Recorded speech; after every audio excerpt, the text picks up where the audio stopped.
So if you were here last week, you'll know that we're kicking off a new theme. So the theme we'll be following is Buddhism through time and space. So we're going to be looking at how Buddhism has manifested itself in different times and places, with a view to, well, what can that teach us about how we practice Buddhism here and now?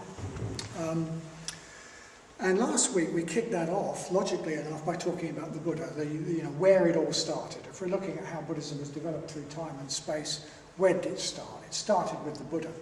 So last week I talked about the Buddha and about the one thing in the life of the Buddha that actually really kicked off the tradition, the thing that was this sort of explosion of something new in the world, which was the Buddha's enlightenment. So I talked about the Buddha's enlightenment, and I said, one of the things, I talked about other things as well. I talked about some of the main teachings, but about the Buddha's enlightenment, I said, well, the trouble with the Buddha's enlightenment and saying, what is it, is that the Buddha said you couldn't describe it.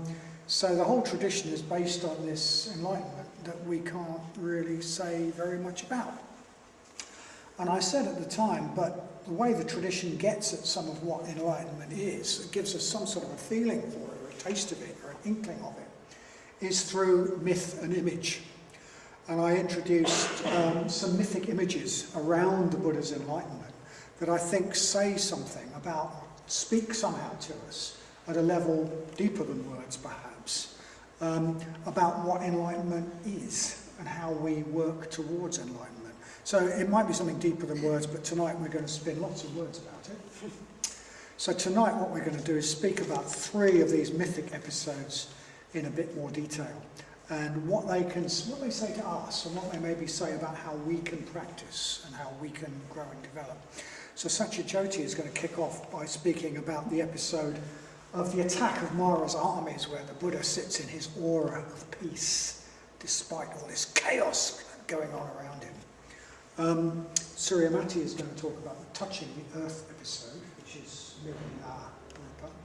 And I'm going to talk about one that I didn't mention last week, which is Muchalinda, the king of the serpents. Okay, but first of all... okay. So chaos in the... well, no, calming the chaos, that way around. I can do chaos in the calm quite easily, but come on. So, as Vidani has just said, myth in Buddhism, I think in all of human life, is really important. Sometimes it tells the truth better than the facts do.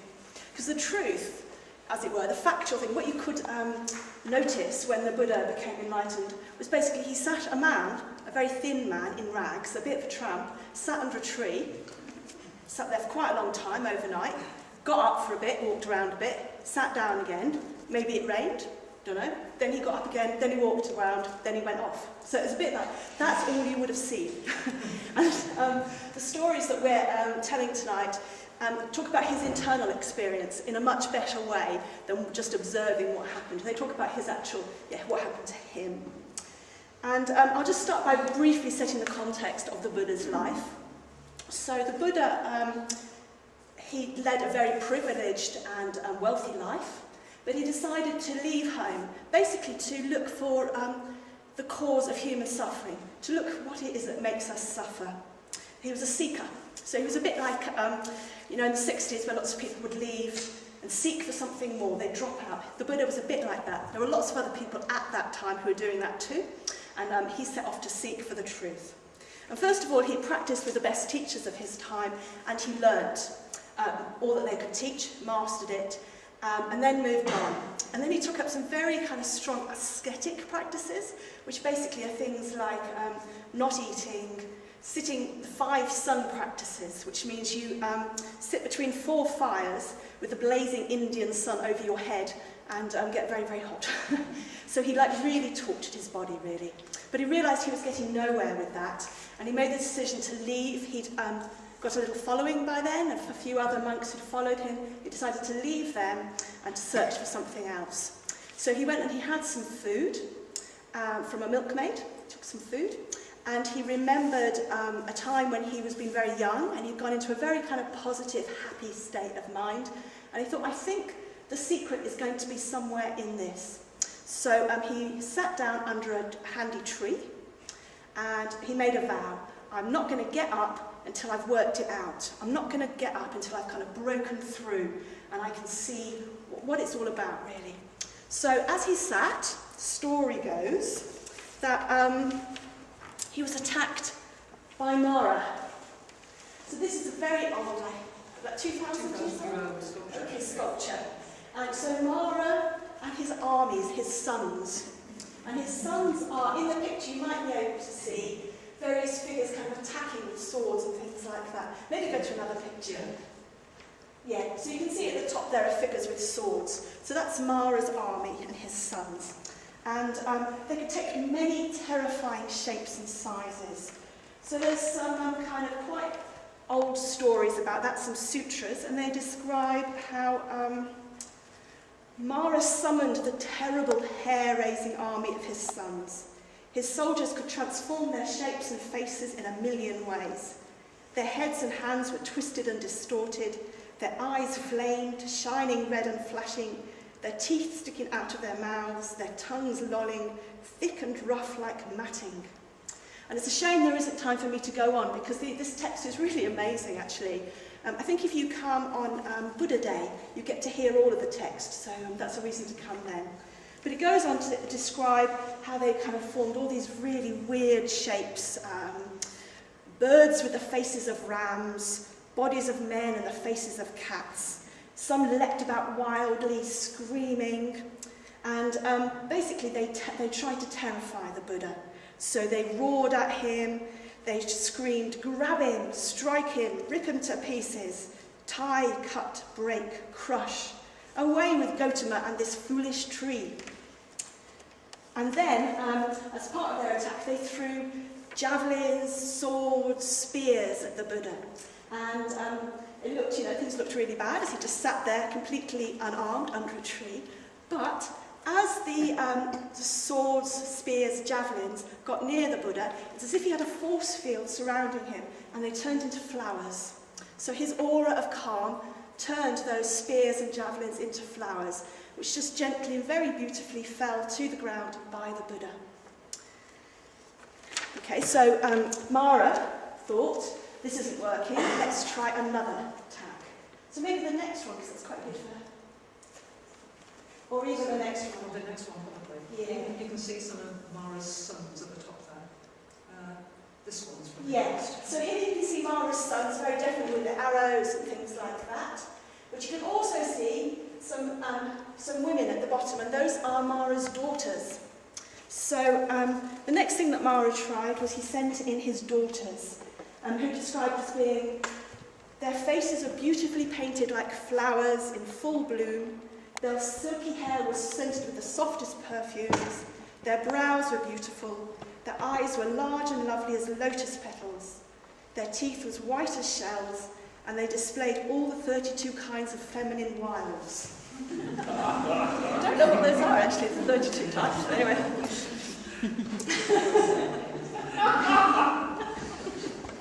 So, and they said to the Buddha, they said, spring is here.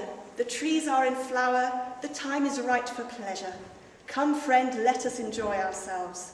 You are handsome. We are well born and well made for pleasure. Here of our own accord, driven by desire. Only a fool would resist such a pleasant, harmless invitation. But the Buddha stayed serene, he stayed smiling, and he said back to the daughters that actually his pleasure is now in the Dharma. It's in meditation, it's in love for others, it's in helping others. So Mara tried with the sons, with the army, and he tried with his daughters to try and shake the Buddha, I suppose, shake the Buddha from his purpose. But as the ancient text says, Mara has no foothold in the mind of the Buddha. His body, speech, and mind are all perfectly pure. He is filled with love for all beings. No weapon or poison can harm him. No lust can catch him with its hook. So he envelops Mara and all his followers with a mind of love and compassion. Sitting like a lion, he is filled with love for all beings. And again, and envelops Mara and all his followers with love and compassion. Okay, so that's basically the story so far. What happens next, you have to wait to Surimati's turn. But, so what does Mara represent here?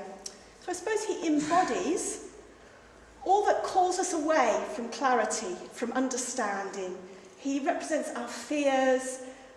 He represents the ways that we complicate our lives by looking for the answers in the wrong place. And interestingly, actually, Mara crops up here in terms of the Buddha's enlightenment, just before he's enlightened, but he also crops up after the Buddha's enlightened. He turns up in lots of different places, and he says things to the Buddha like, "Oh, these people are really annoying, aren't they? Wouldn't you like to just have a bit of peace and quiet away from them?" And what the Buddha normally says is something like, "I see you, Mara, I see you." And then the Mara, seen through, and he kind of slinks away. But the Buddha always has compassion for Mara as well, which is interesting. So, I think it's interesting that such extreme things, actually, these extreme sort of monstrous figures that attacked the Buddha before his enlightenment, and the daughters as well, happened just before the enlightenment. So I suppose what it's saying is that he's experiencing pretty strong things going on, actually. He's experiencing things that are very frightening, and he's experiencing things that are really calling to him as well, things that he's perhaps, in some ways, are attractive to him. But it's his response to his fear, his response to his anger, his craving, that perhaps is different from ours, that he's really developed. What he does is he responds with what's called kshanti. So somewhere here. So that's how kshanti is spelt. And sometimes it's good to use particular Sanskrit or Pali words because they have a specific meaning that is sort of slightly different to any words in English. Because you might translate this as patience, forbearance, forgiveness, which can sound a bit boring actually. Patience, that's not exactly what I kind of yearn to develop somehow, but it's actually not a passive or boring kind of patience or forbearance. So what it is the practice of exercising patience towards behaviour, situations that might not necessarily deserve it, okay? It's about actually making a conscious choice to actively give patience as a gift.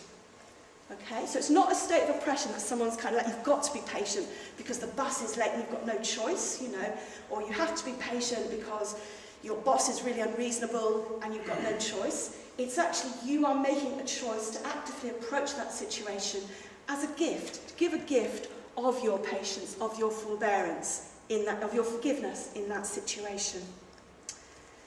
So this can be to others, of course, most of the time it would be to others. And there's a very important Buddhist teaching that hatred is never appeased by hatred in this world. By non-hatred alone is hatred appeased. So hatred's never appeased by hatred in this world. By non-hatred alone is hatred appeased. And obviously kshanti, this forbearance, is a very important part of developing that, because it's about how do we deal with other people's anger or things that people do that make us angry. How do we deal with that? The only way we can actually deal with that is with this idea of kshanti, of not developing hatred in response to it. So it means that we might feel anger, we might feel fear, we might feel craving, but we get into that gap that we talk about in the newcomers course. There's a gap we can be in, and we make the decision that we're going to respond to that with patience, with forgiveness perhaps. And I think this idea that we give kshanti when it's not deserved necessarily is really important actually, and really strong, because I've noticed in myself I really rationalise. So for instance, somebody's doing something and it's kind of irritating and I'm like, okay, that's all right. And then it goes over a certain point and I go, no, this person really deserves me to be angry with them. Do you see what I mean? It's like I kind of step over a thing and I rationalise to myself and I kind of go, yes, this person, this time, I really need to be angry with them because they really are very bad people. And the same thing in when I'm craving something, because I'll kind of go, happy, dealing with whatever cravings. Then I go, this particular mobile phone, because it's gadgets often for me, this gadget really will make me happy for the rest of my life. And this time, I know it will, and I really absolutely have to get this gadget pretty soon, actually. So, I don't know what will happen. But anyway, so it's kind of, so you can see the rationalisation it's going on. I'm kind of thinking to myself, this time the person deserves that I get angry with them, or this time this gadget really will make me happy forever. And actually, it's a rationalisation. That's not true. That's not true. So if I can develop Kshanti even when I think it's deserved, so even when I think someone deserves anger, or even when I think something will really make me happy forever, I can still sit in the gap with it and make a decision about whether I need it or not. That is Kshanti, and that is going to really help me. We're supposed to be calm in the chaos. And as well as having Kshanti with external things, we can also have Kshanti with our own mental states. Because what happens is our mental states, our own anger, our own craving, well, they just arise, and they arise because of what we've done before. So if you remember from the intermediate class, we talked about, and the newcomers class, we talk about how we create karma, how we actually are creating our future. So if I get angry now, it's because of what's happened to me in the past, how I've reacted in the past. So there's nothing I can do about that. But what I can do is I can do my best to be in the gap and change my reaction. Okay, that's Kshanti. That's Kshanti. So, so just like the Buddha was able to turn those arrows into flowers, by our own reactions to what's going on in our own head and externally, we can actually change our response.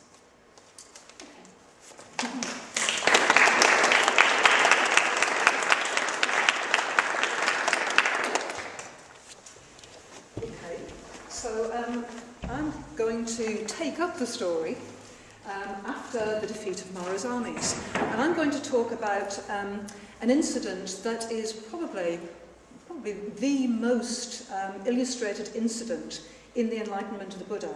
And it's the incident where he puts his hand down and touches the earth. And you can see that our own rupa on our shrine, and many, many, many rupas all over the world are kind of made with the Buddha, making that mudra, making that earth-touching mudra. And in this little sculpture from medieval Nepal, you can just see underneath the Buddha, where he's touching the earth, there are a whole lot of Mara's defeated soldiers all kind of squashed underneath the Buddha's seat. So that illustration is very much about the defeat of Mara and touching the earth.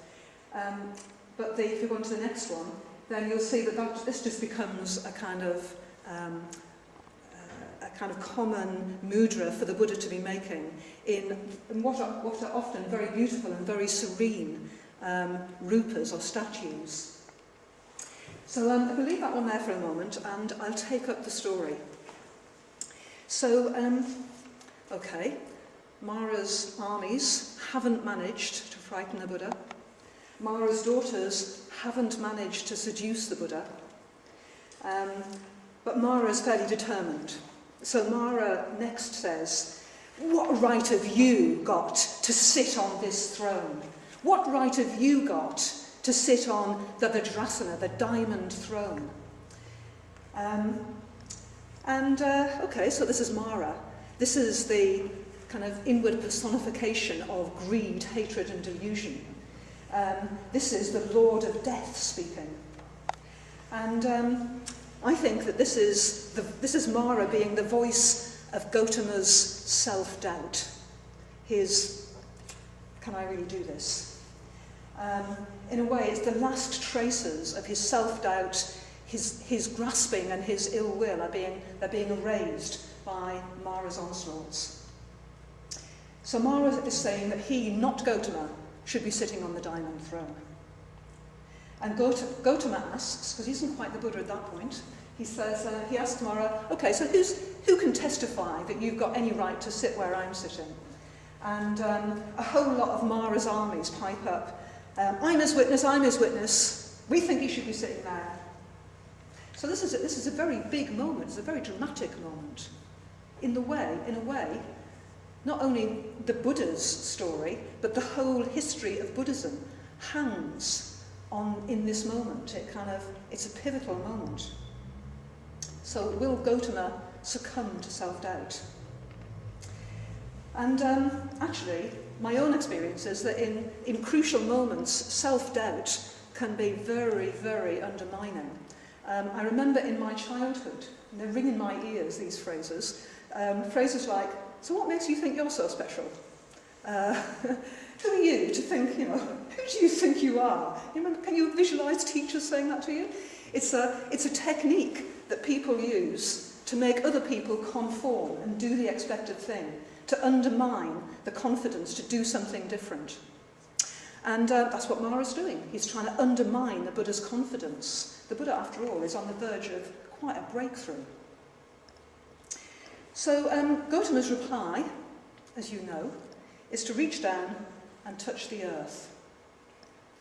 And he says, let this great solid earth, non-sentient as it is, be my witness. And then the earth shakes, there's an earthquake, and there's a thunder, there's a roll of thunder, with 100,000 echoes, it says in the Lita Vistra, which is one of the stories about the enlightenment of the Buddha. And then a new character in the drama appears. The earth goddess Startavara appears, and she confirms. You can go on to the next picture, because this is, I really like this one, because on the one hand, on the right-hand side, you've got Mara's armies all attacking, and on the left-hand side, you've got them all retreating. So you've got elephants and attackers all coming towards the Buddha on this side, and on this side they're all going off in defeat. And underneath the Buddha's throne, there's a picture of the earth goddess. And in the next picture, if you can move it on, there's a rather sexy-looking earth goddess. And of course, the earth goddess would be sexy, wouldn't she? She's all about the earth and fertility and all of that sort of thing. So this is the earth goddess appearing and saying, "It is as you've declared, Gautama. I've witnessed your practice of kindness, generosity, patience and meditation for countless lifetimes." Okay, so it's a crucial moment for the Buddha. And I think it's a crucial moment for us too. Not only because the Buddha overcame his self-doubts and that changed the course of history, but also because it represents or it symbolises something very important in our own spiritual lives. I think it's an interesting moment because actually the way the story is told in the Buddhist scriptures it's very mythic. It's all about battles with hundreds of characters, and the sculptures will show you lots going on around the throne of enlightenment. But actually, the simple truth is, as Satyajoti said, a man sat down to meditate, and he meditated, and at one point he might have reached down, he might have actually done that, I don't know, to touch the earth, and then he continues meditating, and then he gets up, and there's nothing much to see. And most of the earth-touching Buddhas, like our own, have their eyes closed. Most of them are expressing not some great kind of battle, they're expressing something that's very inward, they're expressing a deep inner experience. And what that mudra says to me is three things.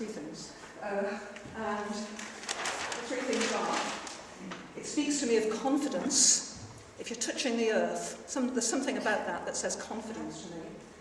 Something about connection, and something about commitment. And those three things together are something that I have learned to call Shraddha. And last week Vidanya touched on Shraddha a little bit. So this talk is going to be about my own experience of Shraddha and an earth-touching moment that happened to me shortly after I became a Mitra, which is very relevant really, isn't it? The week before the Mitra ceremonies. So a little bit about Shraddha, which is spelled sometimes S-R-A-D-D-H-A, and sometimes it's got an H in there as well, and you generally say Shraddha. Okay, so as Vidanya said last week, it's usually translated as faith, but it's one of those Sanskrit words, like Kushanti, that faith doesn't quite do it really, because it's not faith with connotations of doctrines that you've got to believe. It's not that kind of faith. It derives from a root meaning to place the heart upon. And Sangharachita kind of elaborates on that and says Shraddha is our response to the values that we place our hearts upon. and to the symbols, teachings and people that represent those values to us. And he also says it's the response of our total being to what we place our heart on. So it's not just a heart response, and it's certainly not just believing something or thinking something. It's a kind of total response. It includes thinking and feeling, but it includes more than that as well, a sort of wanting and deciding. Commitment comes into it too. And in a way, the earth-touching moment for the Buddha is the culmination of his Shraddha. It's the moment when he could no longer be undermined by doubts. He could no longer be distracted from his goal. And I suspect that when Shraddha is fully matured, it actually is enlightenment. And that's why our own experience of Shraddha is incredibly important, because for us personally, it's kind of prefiguring the enlightenment experience. It's a kind of faint glimmer of enlightenment that we can experience ourselves. Okay, so to a bit about myself and my own path.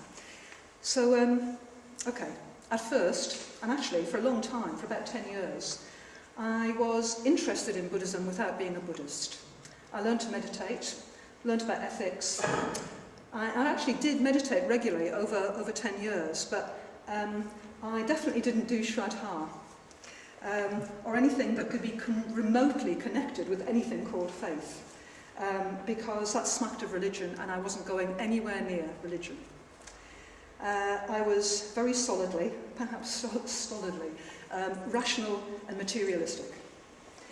So I had a decade of practice and sort of semi-involvement in Buddhism before I took the plunge and decided I was going to commit myself.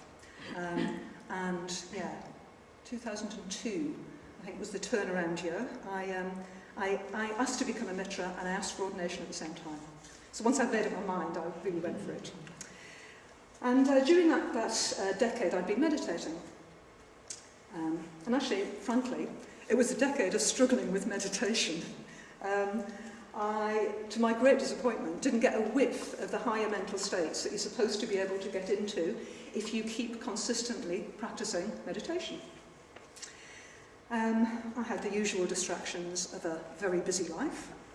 But even on retreat, even when my meditating conditions were good, then I might get fairly calm, but nowhere near dhyana, nothing approaching anything that I would read about in meditation books.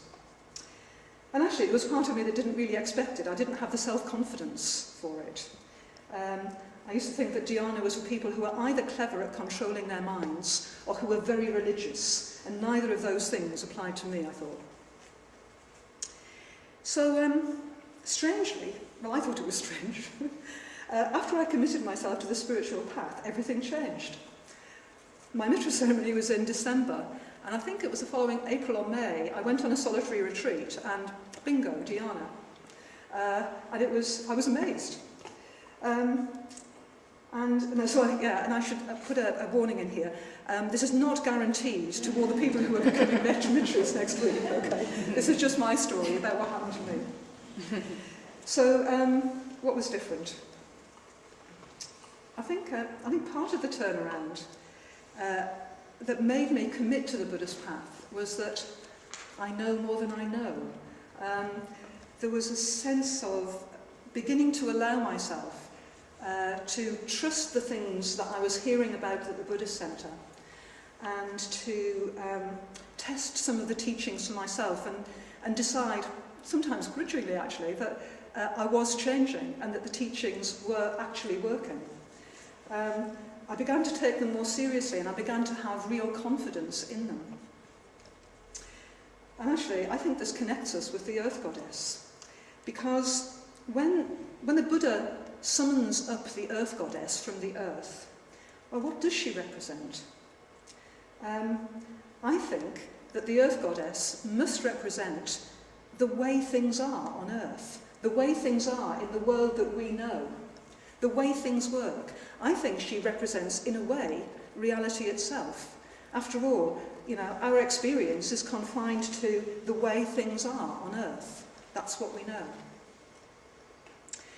And in a way, she symbolises the most basic formulation of the Dharma as it was later taught by the Buddha. And that is praticca samappada, or conditioned co-production, or the principle of conditionality.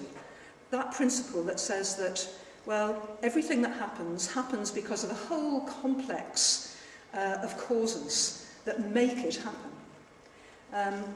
And in a way, the principle of conditionality and the principle of karma are very closely linked. They're almost the same thing. Everything happens dependent upon conditions. So, Gautama had practiced ethics and meditation and wisdom very intensively. Maybe, as the Earth Goddess is implying when she speaks to him in the bit I read earlier, maybe for lifetimes, maybe for hundreds of thousands of lifetimes, who knows. But his practice had been very intensive. So it had been purifying his mind, making his mind suppler, making him wiser, making him braver, making him kinder.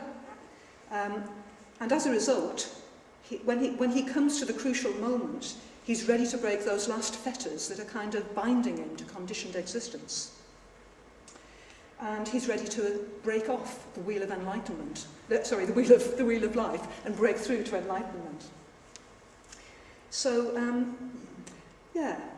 because the Buddha has seen the way things are, he's seen the way that everything arises dependent upon causes, well, he's got the confidence that he needs at that crucial moment to say, I know the way things work, and because I've done the spiritual work, then I'm ready to reap the results. I've done the work, I'm ready to move on and to break through, and that gives me the right to sit on this diamond throne.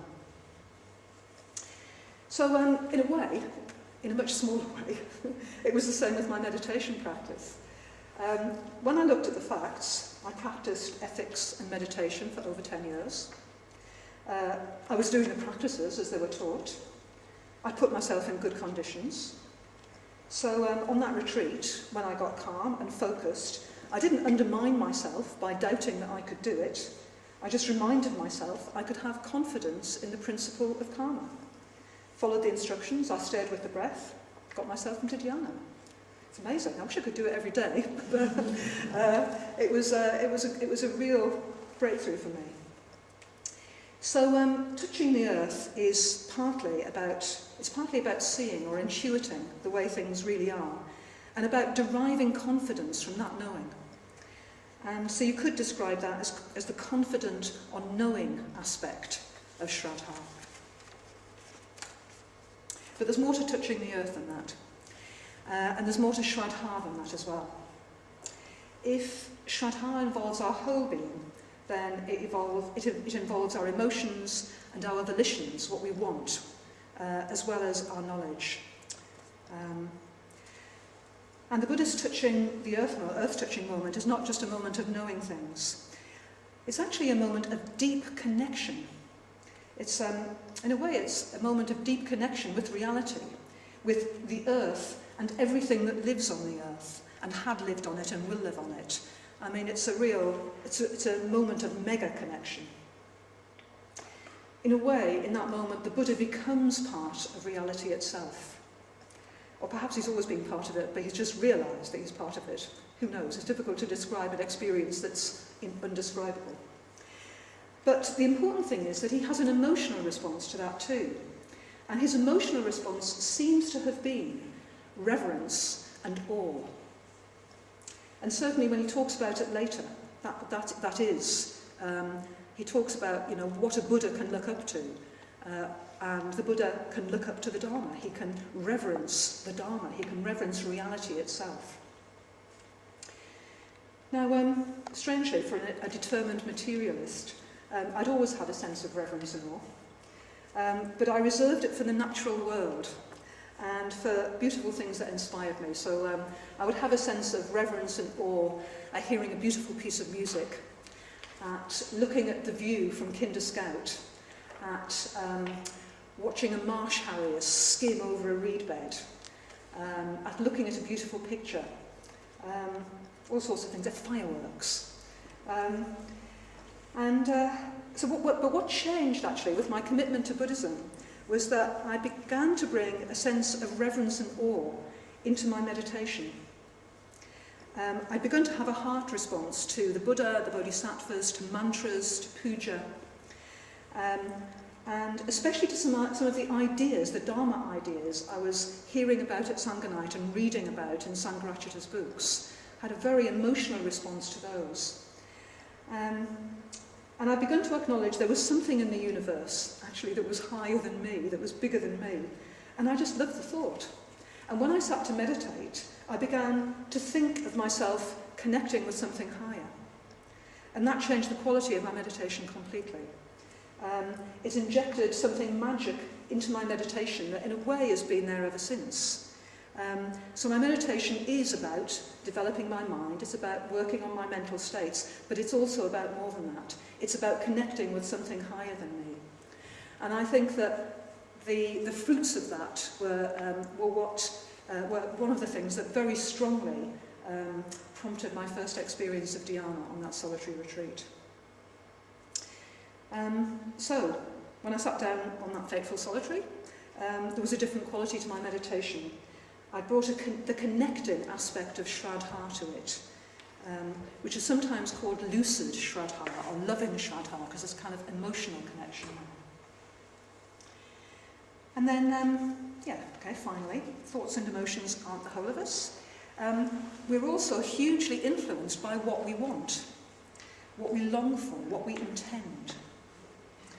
And Gautama, on his quest for enlightenment, was completely, unwaveringly determined to break through to a new way of being.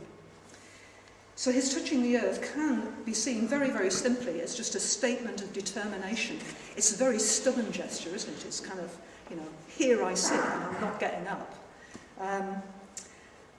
So, this crucial point, he's not going to waver from his purpose, he's not going to get distracted.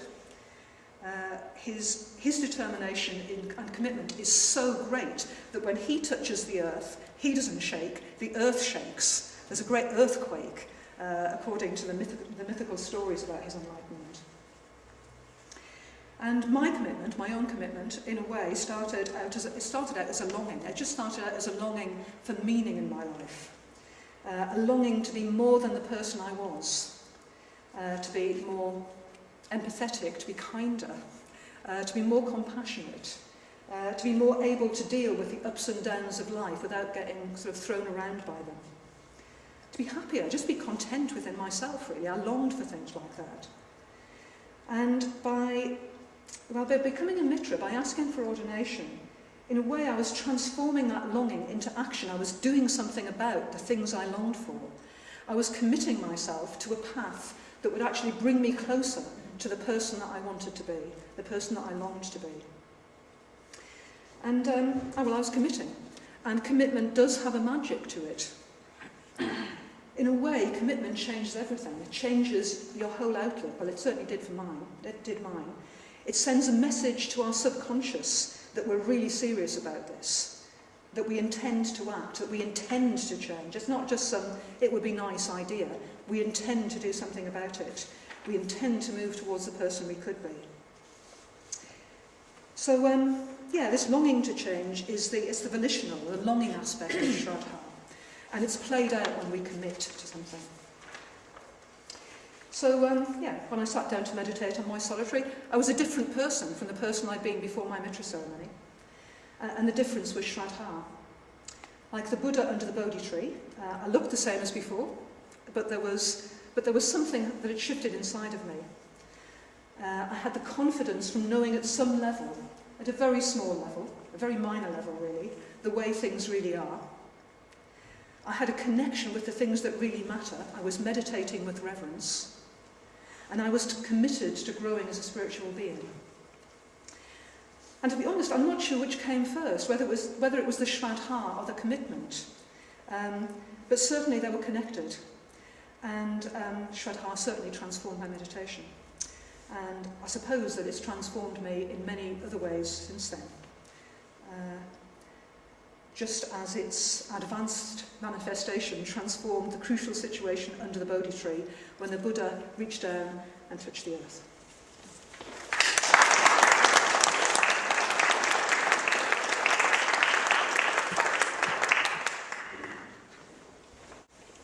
Okay, so the third episode we're going to talk about tonight actually happened a few weeks after the Buddha's enlightenment.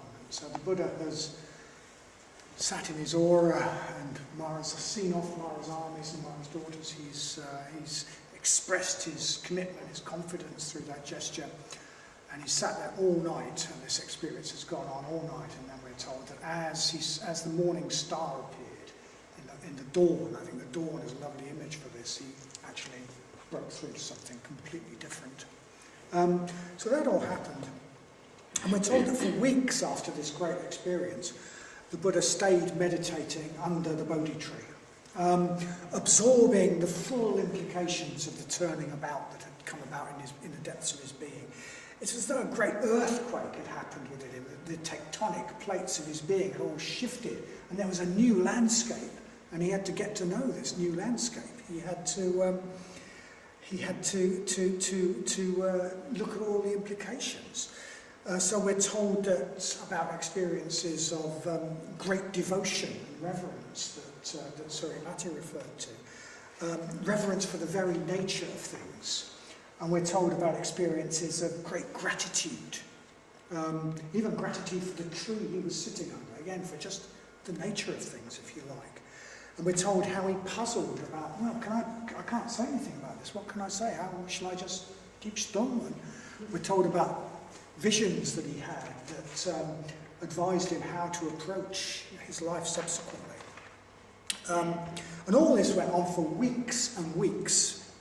It took him weeks and weeks to allow his experience to fully work its way out into all the different corners of his being, for the transformation, as it were, to come out from that central experience and completely change him, and for all the implications of what he needed to do to sort of become clear. It took weeks and weeks and weeks. And we're told that the Buddha's enlightenment happened on the full moon in the month of May. And then he meditated for weeks and weeks. And of course, when the full heat of the summer comes to India, something dramatic happens, something really dramatic happens. As that subcontinent heats up, the air above it rises in these great thermals. And that sucks in, as that air rises, it sucks in damp air from the great oceans surrounding the subcontinent. And then that wet air also rises up in these thermals, created by that hot landmass, and it brews the grandmother of all summer storms. It brews the monsoon. The sky turns black. The whole world goes still. There's a breathless pause. And then the rain comes down in torrents that are unimaginable just about to us. It might rain like that in Britain for a few minutes every few years. And it just does that whoomph, as though waterfalls were pouring out of the sky, and it goes on and on. And there was the Buddha, sitting out in the open, just with a tree for shelter, wearing a very thin, threadbare robe. Completely vulnerable to this weather. And even in India, in summer, if you get soaking wet, it's not great, it's cold. And at this point, the tradition tells us that the last of the mythic episodes we're going to talk about tonight happened. At this point, so when the whole world goes black, the sky goes black, and the whole world seems to threaten that vulnerable the human form of the Buddha, and the first huge raindrops start to fall from the sky, we're told that a being called Muchalinda, the king of a race of beings called Nagas, comes out of the depths of the earth in the form of a huge serpent, and he wraps his coils 7 times around the Buddha to protect him, and he raises his great hooded head over the Buddha's head to protect the Buddha from the rain. And this is an image that crops up over and over again in different traditions of Buddhism. I'll compete with Surimati. I think this is the most, well, it's the second most common image after maybe the earth touching mudra. And it's the image of the Buddha and a Naga. So there's one, Thai, I think, of the Buddha and Naga, and a Deva, sort of godlike figure. So there's the great serpent with his many heads all on flames. So another one. There's a more typical one with this hugely powerful sort of snake serpent body all coiled around. And once again we've got these heads, 5 heads above the Buddha. And here's another one where the Buddha's sort of more sitting on the serpent, and the serpent's coming up behind him with his 5 heads. 7 heads in this case, sheltering the Buddha. And there's another one similar. The Buddha, at least you get to see the Buddha. He's sitting on the coals and the serpent's behind his head. And there's a really great one. There's the Naga looking really scary. This great big scary serpent creature protecting the Buddha. So the Buddha enfolded in these powerful, thick coils, muscular coils, solid muscle of the great serpent, protected from the rain by its hooded head.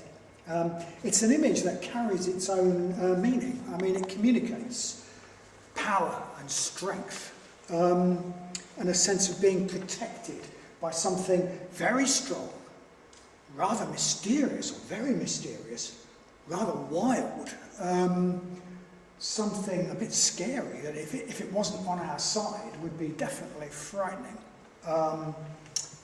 So it's a powerful image in its own right. But okay, what can we say about it? What can we say about what it means and what it might mean about the Buddha's enlightenment and what it might mean to us? Okay, well, it's important for a start to stress that Muchalinda isn't just any old snake. Okay, he's not just a snake. Even if he's very big, and even if he is the king of his kind, Muchalinda is a Naga. Nagas are important figures in Buddhist mythology. They aren't just ordinary snakes. Nagas are creatures of the depths. They come out of the depths. We could say they come out of our depths, or they come out of the depths of reality. They come out of the depths of our mind. Anyway, they come out of the depths, and in various myths and stories in the Buddhist tradition, they bring from the depths gifts. They bring us humans the wisdom of the depths, wisdom that's been hidden until now. Or they bring energy, they bring strength, they bring treasures that have been hidden in the depths, waiting to be discovered. In Indian Buddhist art and Southeast Asian Buddhist art, a lot of Nagas are usually shown as being very, very big, powerful serpents, like the ones we've seen. But they aren't always shown that way. In Chinese art, and I think this might be an example actually, in Chinese art, Nagas are usually shown as dragons. Great flying, sinuous, fiery beasts that very obviously the epitome of elemental energy. And these Chinese-style dragons obviously represent the energies, they represent energies of the universe, elemental energies. That could be destructive, that could be really destructive if we don't know how to deal with them, but can also be tapped into and tamed. So these Chinese dragons, they also call to mind, they call to my mind anyway, the dragons of our Western mythology, which traditionally often guard great hoards of treasure, which you'll know if you've read about Frodo and the ring.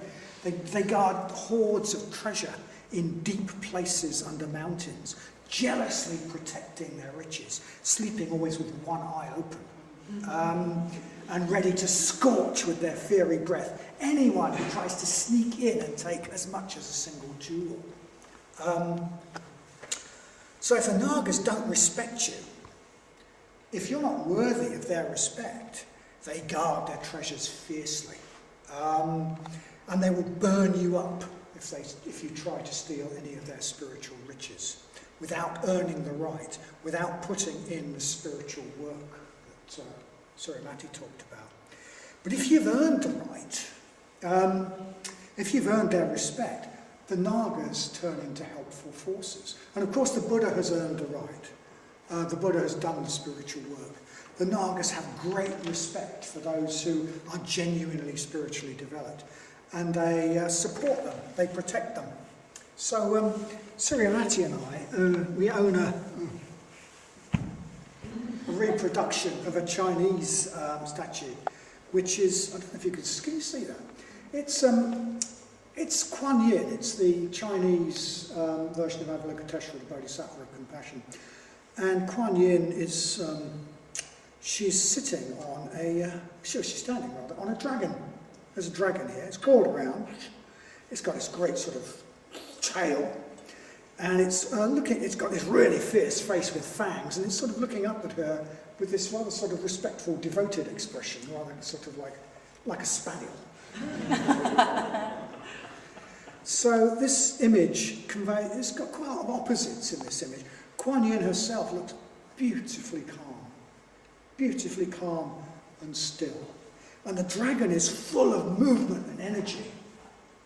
It's as though she's moving at great speed, but she's beautifully calm and still. And Kuan Yin has got this really kind expression on her face, and she's reaching out, offering balm to the world. And the dragon looks really fierce, except it's going to be okay to Kuan Yin because she's all right, sort of thing. So there's lots of this, in a way, I think is expressing something similar. It's a very similar image to the image of the Buddha and the Naga. It's this sense of combination of calm and energy, this sense of great strength in protection of something that's really worth protecting, this sense of great energy.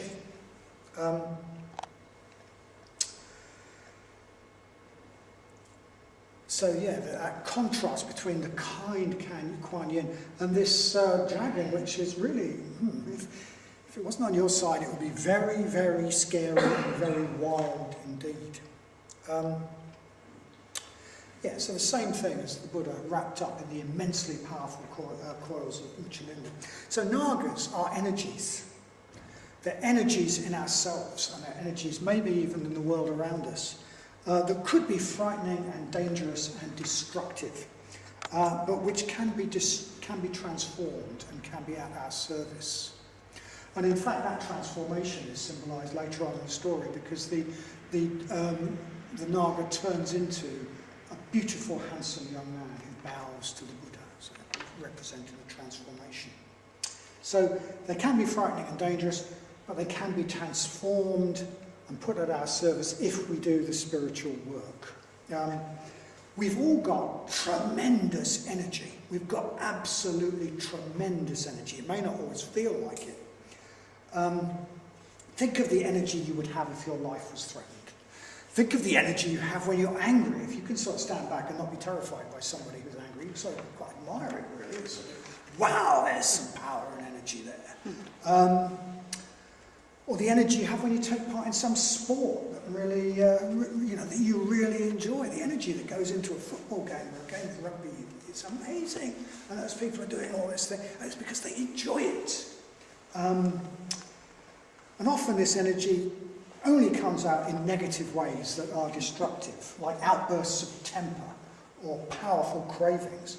Unless we put in the spiritual work, unless we earn the respect of the Nagas, if we try to steal some of that treasure store of energies, if we let it all our anger all hang out, for example, well, we might well get burnt by the breath of the dragon. But if we do put in the work, the spiritual work, this energy can be at our disposal. If we put in the right sort of spiritual work, we can be as calm as the meditating Buddha in his aura that turns weapons to flowers. But at the same time, full of energy. We can be as powerful and full of movement as the dragon. Calm and energy are not opposites we have to choose between. They are opposites that we unite so that we've got more of both. So I said we can have that energy if we put in the right kind of work. What's the right kind of work? What's the right kind of spiritual work that will give us access to that energy? Well, I think we get some clues from the other images around the Buddha's enlightenment that we've been talking about. So the first image, the Buddha sitting calmly in this aura of light, this aura of peace, in the midst of the chaos of Mara's attack, with all these weapons just turning to flowers. It's a cracking image. Him sitting there in that aura, in the midst of all this chaos and all this negative emotion, is a cracking image for how meditation can be. One thing we need to do is to cultivate the calm of meditation. And when our mind is racing around like Mara's armies, throwing things at us, when it throws all sorts of weapons at us to make us afraid or angry, we see that it's just mental weather. It's just mental weather. Just old Mara, up to his tricks, I see you. And we don't need to identify with those thoughts and feelings. We don't have to see them as me. We don't have to pour energy into them. And in this way, all the energy that we normally pour uselessly, fruitlessly into negative emotion becomes available to us if we could get it on our side. It's no longer going into the sort of dark tunnels. The naga of our emotions becomes less of a wild dragon. So that's the first thing we need to do. We need to meditate. We learn to stand back from the weather in our mind and to put energy into what's skillful, to see our mental processes rather than be in them, at least some of the time. Put our energy into what's skillful and take it out of what's unskillful. And then we've got that second image of the Buddha reaching down and touching the earth, expressing his great confidence, connection, commitment, groundedness.